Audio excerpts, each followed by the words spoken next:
दौड़ा बा फरमैश बिलाल खरल फराम बंगला गुगेरा। खरल साहब के क्यों मुख परता के टुर गए हो, दीदार दी आदत पा के गल कर ना फुटन दी आंदे नाए। घबरा घबरा घबरा के किस हाल च ख्याल पे निभदी ने, क्यों कदी ने पुछया आके। खरल साहब अज किदे गए वादे, किदे गईया कसमां, भुल गए हो संगत बना के। दौड़ा बा फरमैश एक शाम भट्टी मराले आला। भट्टी साहब के उधर दे जालिम जाल वगा के पल पल तड़फाया ना कर। क्यों ख्याल दे कान अजमैश बनेंदा है, मेरा चाने अजमाया ना कर। मेरी मिन्नत ही अपनिया यादां विच मैनू ढेर सताया ना कर। भट्टी साहब के जदों खुद मुलाकात नूं कर सकदा, वत ख्वाब विच आया ना कर।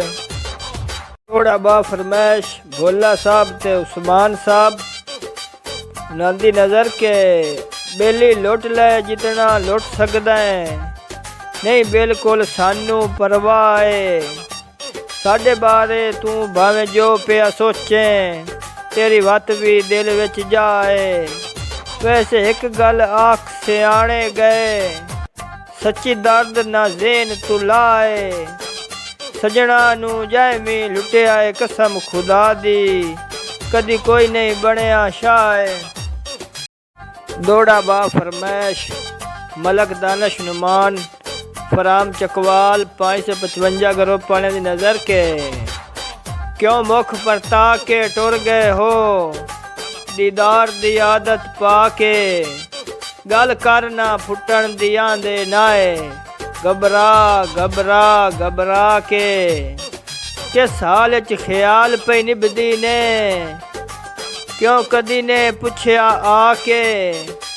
अज किदे गए वादे, किदे गईया कसमां, भुल गए हो संगत बना के।